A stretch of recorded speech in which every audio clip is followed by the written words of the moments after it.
Jake Morrison stood on the command deck of the human warship Vengeance, eyes fixed on the serene sphere hanging in the void. From orbit, the planet looked calm, almost beautiful. But Jake knew that was a lie. This was Calor Prime, the last bastion, of a species that had once claimed to be humanity's closest allies. 15 years ago, those same so-called friends had plunged a knife into humanity's back during the darkest war the galaxy had ever seen. Amy Rodriguez approached, a data pad in hand. She served as his communications officer and one of the rare few still at his side since the betrayal's aftermath. Faint scars still marked her left arm, remnants of the Calfin plasma burns that nearly killed her during the chaotic evacuation of Proxima Station. "Sir, the fleet is in final formation," she said softly. "Admiral Carter is requesting a direct channel before the operation begins." Jake gave a short nod and activated the comms. A hologram of Admiral Lisa Carter blinked into view, though barely. Past 50, she looked years older, weathered by loss and fire. But her eyes still held the same fierce determination that had carried them to this brink. Behind her shimmered the bridge of her flagship, the dreadnought Retribution. "Commander Morrison," she began, voice steely, "in 30 minutes, we end what began 15 years ago. No more Caloran insurgents hiding in this sector. No more whispered plots against human colonies. No more second chances for the species that tried to erase us." Jake remembered too well the day everything shifted. He'd been a junior officer aboard the cruiser Hope when the alerts had started. Kalaran fleets pulling back from the front. At first, Command thought it was an error, a strategic withdrawal or miscommunication. But then came the truth. The war with the Zephyrian Horde had dragged on for 3 bitter years. Humanity and the Caltheran had, the Trade Federation had united to resist the swarm, ravenous, insectoid invaders that devoured every world they touched. The Caltherans brought superior tech, humans brought unmatched grit. Together, they had slowly driven the Zephyrians back. But behind the front lines, the Caltherians were making secret bargains. While human troops bled and died defending Caltheran outposts, the aliens were cutting deals in the dark. They handed the Zephyrians sensitive data, human tactical plans, ship schematics, and defense grid layouts. In exchange, the insects vowed to spare Caltheran systems once humanity was annihilated. That betrayal reached its apex at Proxima Station. 2 million humans lived on that colossal platform, the logistical heart of the war effort. Jake had been there, visiting his sister, Sarah, a medic in the trauma ward. The Caltherians promised reinforcements. Instead, they transmitted Proxima's location to the enemy. Jake had stood at the observation deck when the Zephyrian ships emerged. Hundreds of them. The handful of nearby human warships fought valiantly, but they were outgunned 20-1. The insect armada shredded the station's defenses like wet paper. Jake had escaped in a pod. Sarah hadn't. Amy's hand on his shoulder snapped him back to the now. "Sir, Admiral Carter is still waiting on your reply." "Apologies, Admiral," Jake said. "I was thinking of Proxima." Carter's voice softened. "We all think of Proxima, Commander. That's why this matters. The Calarians had gambled that humanity would crumble completely. They believed they could survive by feeding us to the swarm. They misjudged our strength. But they were right about one thing. This war changed us. After Proxima, humanity had no choice but to evolve. The betrayal shattered all illusions. Trust in alien alliances died with the station. Mercy became a luxury only the powerful could afford. Within 6 months, human scientists had reverse-engineered Caltheran tech and enhanced it. Combat strategies turned colder, sharper. Diplomacy became espionage in disguise. The Zephyrians learned too late. Honorable humans were deadly. But calculating humans were something worse, unstoppable. Their unstoppable swarm began to falter. In 2 years, they were in retreat. By year 5, they were extinct. And then, humanity remembered the Calarians. "The opening strike begins in 15 minutes, Carter said evenly. "This isn't vengeance, it's justice. That no alien species would ever again dare to see humanity as a stepping stone to power. When this was done, the galaxy would learn a permanent truth. Betrayal of humans came with a price." Jake stared down once more at the world beneath them. Intelligence. Estimated nearly 50 million Calarians still lived in the cities below. Most were born after the war, uninvolved in the betrayal. But Jake had stopped letting such thoughts weigh on him. The Caltherians who made the decision to sacrifice humanity hadn't hesitated over innocent human lives. "All ships report ready," Amy said. "Weapons charged, targets locked on military zones." Through the view screen, Jake watched the fleet align. Into final position, 12 heavy cruisers, 30 destroyers. Every ship in the group had been built using Calarian designs. He didn't miss the cruel symmetry. The same technology those aliens once offered the Zephyrians to end humanity was now being used to end them. "Commence the strike," came Carter's command. The first salvo of missiles burst from the human fleet, streaking down in synchronized arcs toward the planet's surface.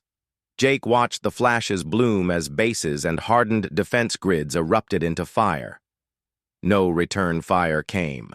The Caltheran orbital network had been eliminated 3 days prior by cloaked stealth craft. Minutes later, human landing ships descended, encircling the major cities with mechanical precision. By this time tomorrow, the operation would be complete. The last Caltheran leaders would be dead or detained, their tech seized, their natural resources reallocated, their people relocated to mining colonies and forced labor outposts. "Sir," Amy said, "Ground Command requests authorization to begin Phase 2. Jake gave the nod. Drop doors opened across the fleet as thousands of human troops surged onto the surface below. It was the same across a dozen other Calaran systems. Over the last 10 years, fast, relentless, unforgiving, humanity had adapted with cold surgical efficiency. The betrayal had rewritten their doctrine. Trust became liability. Compassion, a discarded luxury. The Caltherans had taught humans that friendship was naivete. Now humans were showing them the consequences of such lessons taken to heart. "Admiral, Carter sends her congratulations," Amy reported. "Calar Prime is secured." Jake nodded, expression unchanged. This wasn't about emotion. It hadn't been for years. It was survival in a galaxy where the strong took everything, and the weak lost it all. The Calarians chose their path at Proxima. Now they would walk it, forever. Ben Taylor stepped. Ben Taylor moved carefully through the shattered remains of what had once been the crown jewel of Calar Prime. Tall crystal spires arched high above, catching the twin suns and scattering shifting rainbows across polished marble floors. This had been the Grand Assembly Hall, the heart of Caltheran governance, for over 1,000 years. In just 3 hours, it would be stripped of anything valuable and repurposed as a human administrative hub. His soldiers moved with clockwork, efficiency. Private Danny Walsh was tagging cultural artifacts for transport. Sergeant Kim Roberts cataloged advanced tech for research divisions back on Earth. Every piece of Calfan innovation would be dissected in human labs. Every artwork auctioned off to the highest bidder. Every rare metal funneled into the growing engine of human expansion. "Captain, we found them," Corporal Pete Johnson called from below. Ben followed the voice down a spiraling staircase carved entirely from a single massive crystal. It descended into a subterranean chamber where the last remnants of the Caltheran government huddled in fear. 20 aliens, trembling, their pale blue skin blanched and slick with anxiety. Wide black eyes darted between the heavily armed soldiers. At the center stood their chancellor. Ben recognized him from intelligence dossiers. This was the being who had signed off on transmitting human military strategies to the Zephyrians. This was the architect of betrayal, someone who had read casualty reports and decided humanity should bleed more. "You are under arrest for crimes against humanity," Ben declared in the standard trade tongue spoken across known space. "You'll be transported for tribunal and trial." One of the aliens, Veltar, stepped forward, voice trembling but posture straight. "Captain, I request terms for the surrender of this planet. Surely we can find mutual benefit." Ben nearly laughed. Even now, standing in the ruins of their own capital, they thought this was negotiable. They thought humans might extend the same mercy denied at Proxima Station. "There are no terms," Ben said flatly. "No deals. You forfeited mercy 15 years ago." Dr. Karen Walsh emerged from the shadows, scanner in hand. She was the mission's cultural specialist, tasked with recording remnants of Caloran civilization as it was dismantled. Her gaze swept the shattered grandeur around them. "Captain, some of these relics are millennia old," she said gently. "They embody the full legacy of an entire civilization. Couldn't we preserve part of it? For study, maybe even museums?" "Colonel." Steve Parker entered the chamber behind her. Appointed as the military governor of Calor Prime, Parker bore deep scars, literal and figurative, from the Zephyrian assault on Earth's frontier worlds. Those wounds were carved by betrayal. "Doctor," he said, voice cold, "the Calarians didn't hesitate when they handed our enemies the keys to our culture. They gave them access to museums, libraries, everything." His words were iron. "Every book, every painting, every song we lost, that's on them." Karen looked like she... Those once mighty facilities now churned out raw materials for human colonization. Caltherian-built robots dug in human minds. Caltherian-designed computers tallied human profits. Their advanced tech now forged the hulls of human starships on. The planet's far side, Director Helen Clark oversaw the conversion of the main spaceport. Teams of human engineers pored over every component of Calaran shipbuilding. Within a year, upgraded vessels, based on alien tech but reimagined through human ingenuity, would roll off the lines. What had once symbolized Calarian superiority now powered their former victims' ascension. "The majority of our people had no role in the war's decisions," the Chancellor said quietly. "They were non-combatants, civilians. Surely that must count for something." Ben held the alien's gaze. He thought of Maria, his wife, killed in the Zephyrian assault on New Boston. Their son had only been 6. He still woke from nightmares, screaming about the insectoid monsters that had chased him through shattered buildings. "How many human civilians did you think about?" Ben asked coldly. "When you handed over our fleet deployments? How many of our children crossed your mind when you helped the Zephyrians target our hospital convoys?" Veltar looked at the floor. There was no reply. There couldn't be. The Calarians had wagered that humanity would vanish completely. They had planned for a future with no human civilians left alive to grieve. Meanwhile, back on Earth, President Linda Hayes stood before the Global Assembly. Ben caught the broadcast on his portable display. The podium she spoke from was carved from salvaged debris recovered at Proxima. Behind her hung a banner bearing the names of every human lost to Caltheran betrayal. "My fellow citizens," she said, "this is a day of transformation. We once believed that peace came through diplomacy, that trust could build unity, but the Caltherians showed us that these ideals are fatal weaknesses." The broadcast cut to massive crowds gathered across Earth and the colonies, humans who had endured the age of fire and ruin. They had buried their dead beneath alien skies. They had opened their homes to outsiders, only to be repaid with fire and ash. "Thanks to the technology we've taken from the Calfan worlds," Hayes continued, "we have leapt centuries ahead. Their factories now fuel our future. Their knowledge now drives our innovation. Their resources now build our destiny. What they built for our extinction has become the forge of our rebirth." Ben closed the display and looked once more at the shattered grandeur of the crystal chamber. In mere days, this building would fly human flags. Its acoustics would no longer carry alien harmonies, but human orders. The gardens would ring with laughter, not of Caltharan children, but human ones. "Move them out," Ben ordered. The captured leaders were led away in silence. Veltar turned back once, his voice faint. "Captain, what will become of our people?" Ben didn't answer immediately. He looked at the broken splendor around them. "The survivors will be relocated to labor colonies," he finally said. "Their children will be raised in our schools. Taught our ways, their culture will be remembered only in archives as a lesson. In time, there will be no difference between Calarians and any other species serving the human dominion. You'll learn obedience in place of treachery, usefulness instead of deceit. Think of it as education." The last sovereign Calarian regime disappeared under armed escort.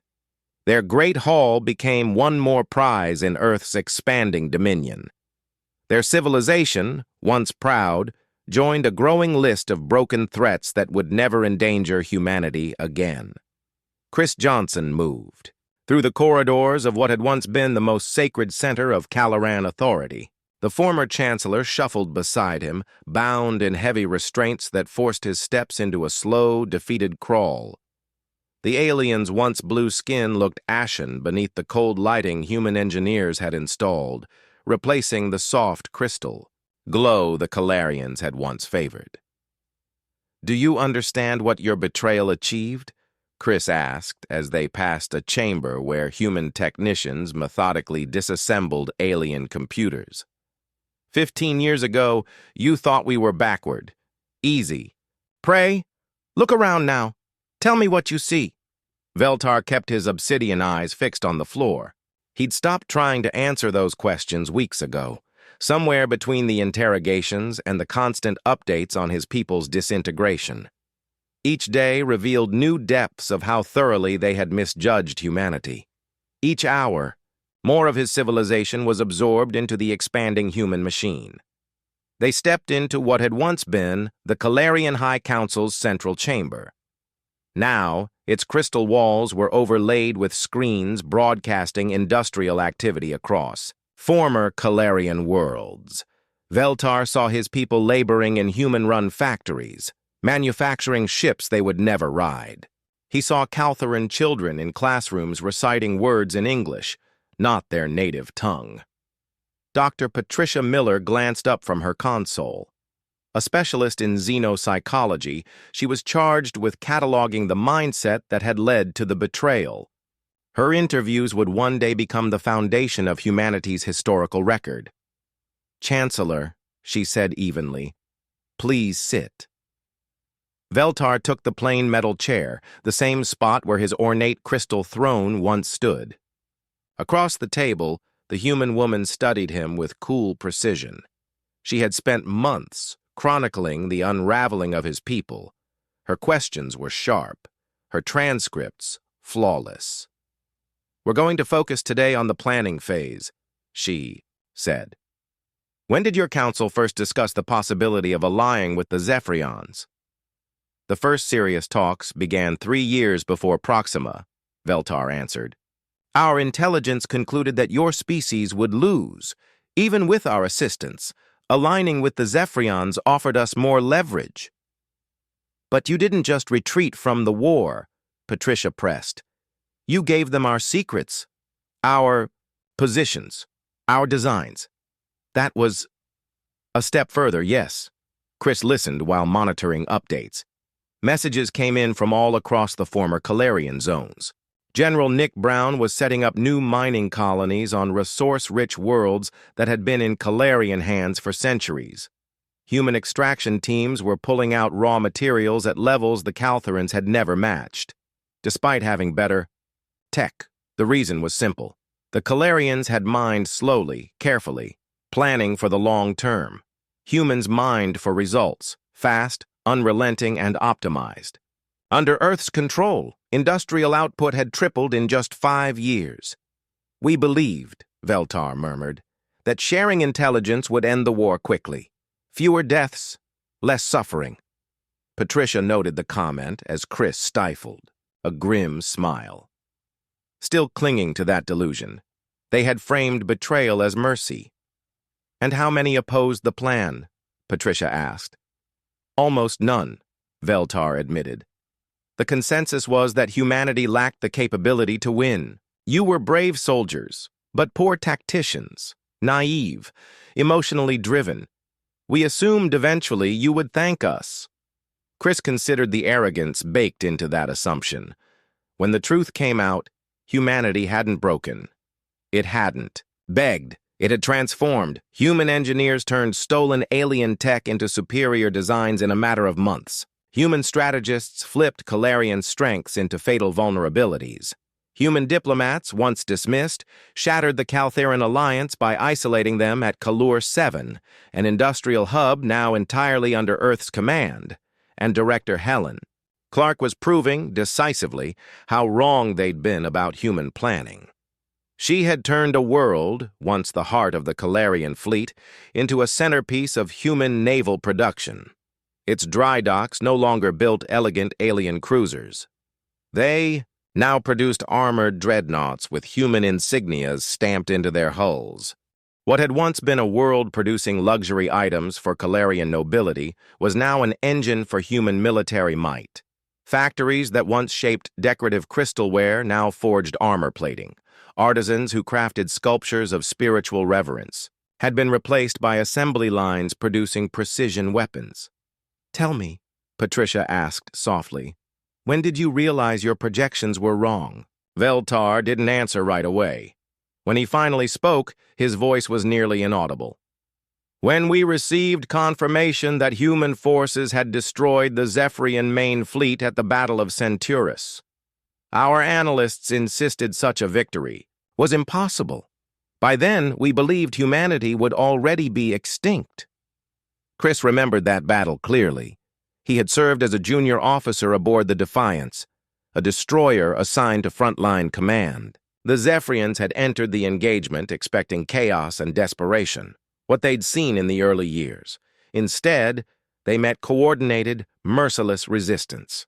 Human warships outfitted with perfected Caltheran tech, operated by soldiers, who had learned to fight with lethal precision. "What did your government do after realizing humanity would survive?"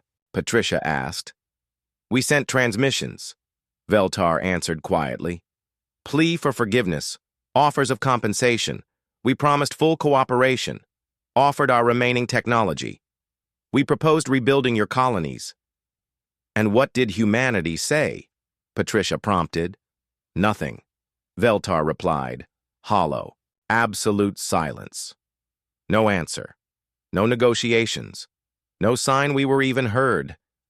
That was when we understood. Humanity had moved on. We no longer mattered. Lieutenant Emma Davis entered, holding a tablet. Young, born after the betrayal, she occasionally voiced doubts about the scale of humanity's response. But every conversation with a veteran ended the same way, with the haunted memories of Proxima. "Sir," she said to Chris, "Admiral Morrison requests your presence on the command deck. We've detected resistance activity in the outer colonies." Chris stood without hesitation. Even after all this time, some Caltherans still dared to resist human rule. They never succeeded, but their defiance was a useful reminder. The price of security was vigilance. "Continue the interview," Chris told Patricia. "I want the full chronology, every step of their decision-making recorded." As he exited, the alien's voice followed behind, recounting how the Calarian Council had celebrated Proxima's destruction with ceremonial wine. Believing the extinction of humanity had begun, they toasted to a future built on betrayal. Sergeant Paul White waited in the corridor. He'd fought at Proxima and barely escaped the firestorm. Scars from Zephyrian plasma ran across his face, but his eyes held the same focused fury that had carried humanity through its crucible. "Sir," Paul reported, "the resistance group's been captured. No casualties. They were armed with modified farming tools. Command wants to know." Labor. Camp or execution?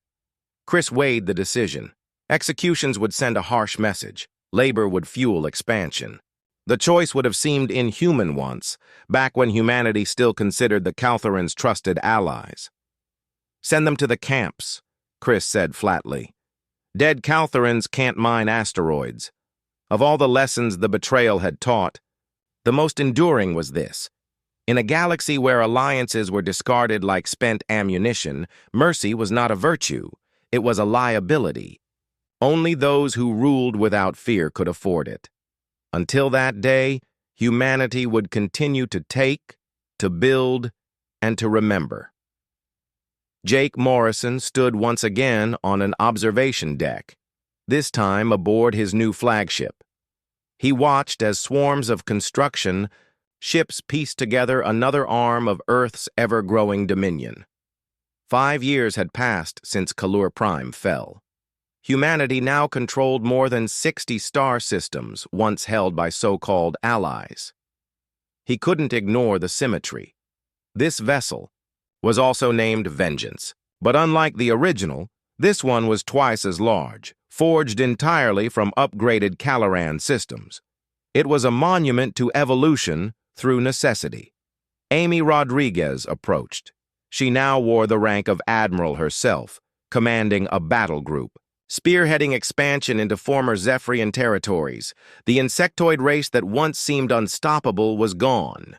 Their planets, now seeded with human colonies, and those colonies were defended by a species that had learned how to outthink, outfight, and outlast even the most ruthless enemies, any threat we might face.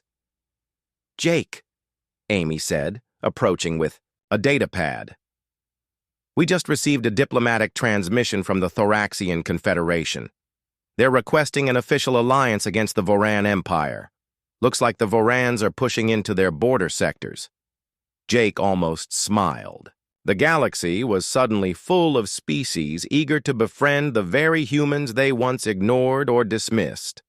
During the Zephyrian War, these same factions had turned a blind eye to humanity's pleas. Now they scrambled to offer help that humans no longer required. "What's our standard reply to alliance requests?" Jake asked, though he already knew the answer. "Complete independence," Amy replied. "We'll maintain trade relations and secure our own interests. But we don't fight other people's wars. That policy died at Proxima." On the surface below, Tony Garcia oversaw the integration of yet another wave of alien refugees. These were Calarians from strip-mined homeworlds, now resettled in human cities. They lived in human neighborhoods, worked human jobs, and followed human law. Their children attended human schools, often speaking English more fluently than their native tongue. Tony had become an expert at managing alien populations. The trick was balance, giving just enough freedom to prevent rebellion while ensuring everything they did benefited humanity first. Calarians earned enough wages to participate in human commerce. Their cultural practices were permitted, but only when they aligned with human values. And it worked.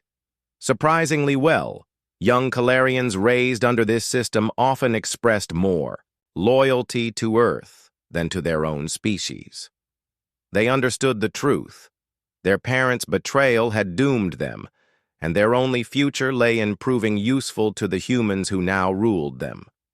Dr. Rachel Stone completed the final chapter of her latest book, chronicling how betrayal had reshaped the soul of humanity. Once idealistic builders of alliances, humans had become coldly pragmatic empire architects. But she argued this shift wasn't inherently evil. It was survival. The betrayal didn't just alter our foreign policy, she wrote in her conclusion. It reshaped human nature. Trust must now be earned through action, not assumption. Strength, unused, is nothing more than weakness wearing armor. In a galaxy ruled by predators, the only options are dominance or extinction. Captain Maria Santos, aboard an advanced exploration vessel built from hybrid human-alien designs, was leading a deep space survey mission. Her team had already discovered 3 new habitable worlds in the past month. Each was being assessed for colonization, but first contact protocols had changed. Gone were the days of offering open arms. Now, every new species was evaluated as a potential threat or asset. Peace was no longer the default. Preemptive strikes were on the table. Initial scans included not only atmosphere and biology, but also military viability and conquest scenarios. Back on Earth, the political climate was shifting. Some debated whether humanity's dominance was now secure enough to allow for leniency. Senator Kevin Brown, leader of the Restoration Party, argued that mercy could finally return to policy. "We've taken everything the Calarians once held," Brown declared in a recent hearing. "Their resources build our future. Their people serve our needs. Their culture is archived in our museums. Perhaps it's time to grant limited autonomy to those who've proven loyal." His words resonated with younger generations who had never known war or betrayal. But Representative Julie Adams, champion of the Security First movement, wasn't convinced. "The senator forgets that it was mercy that got us Proxima," Adams snapped. "We welcomed the Calarians as allies. They repaid us by orchestrating the deaths of 2 million humans. Every child who sleeps safely in our empire does so because we became something our enemies couldn't outmatch, stronger than any threat and more ruthless than any ally." Jake's thoughts were interrupted by a high-priority alert from Earth. President Linda Hayes had summoned an emergency session of the Colonial Defense Council. Long-range sensors had detected massive energy anomalies in the galactic core, evidence of a powerful and unknown alien civilization. "Should we change course to investigate?" Amy asked, reading the same report. Jake didn't answer immediately. The old humanity would have rushed forward, eager for peaceful contact. But this humanity, it would first observe, calculate, and prepare for any outcome, including total war. "Set course for the sensor grid stations in Sector 7, Jake said. "We'll watch, analyze, and plan accordingly." Began speaking before Jake could greet her. "Admiral Morrison, we need a response plan for New Kalar. The unrest is spreading faster than anticipated, and some of our own citizens are questioning our policies." Jake glanced at Amy, who remained, silent but attentive. The map of New Kalar shimmered on the screen before them. It was more than just another colony. It was a symbol of what humanity had become.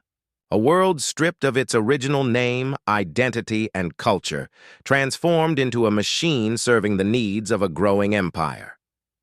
"What level of force are we authorized to use?" Jake asked.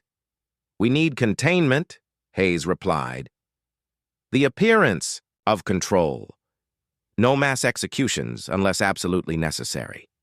If the resistance can be broken with targeted arrests and media management, we'll go that route." Jake nodded slowly. The days of overwhelming shock and awe campaigns were giving way to more surgical methods. The Empire no longer needed to prove its strength with every boot and barrel. It needed to preserve the illusion of stability. Amy pulled up additional files. "The Linux has been careful.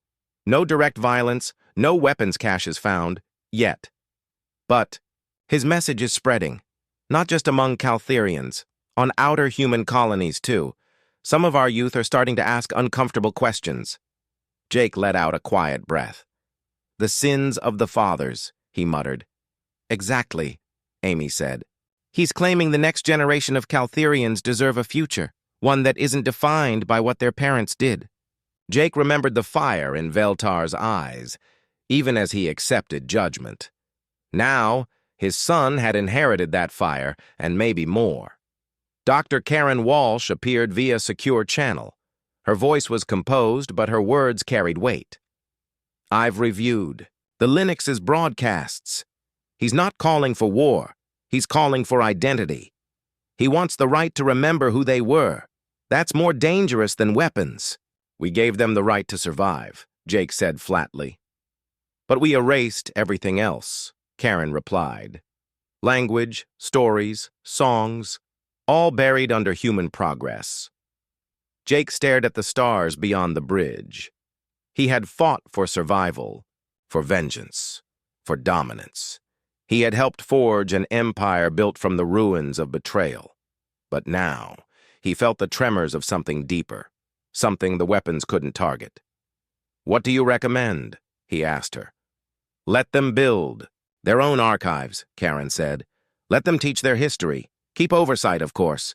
But if we suppress everything, the rebellion becomes generational. Give them space to remember, and they might choose peace." President Hayes reappeared. "We can't look weak, Admiral. We built this empire on the promise that betrayal would never be forgiven again. If the Caltherians are allowed to challenge that, even culturally, we open the door to every defeated species doing the same. And if we don't," Jake asked, "then we crush them. Quietly, permanently." The line cut. Silence fell on the bridge. Amy stepped forward, voice softer now. "Jake, maybe this is the moment. Maybe we prove we're more than just the product of betrayal. Maybe we show we've evolved." Jake looked at her. He saw the same scars, the same lines, the same steel in her spine, but also something he hadn't noticed in years. Hope. "Open a channel to the resistance," he said finally. "Let's hear what the son of Veltar has to say." Amy blinked but nodded. "Yes, sir." As the signal request was transmitted, Jake closed his eyes. Somewhere inside, the young lieutenant who had watched Proxima Station burn still lived.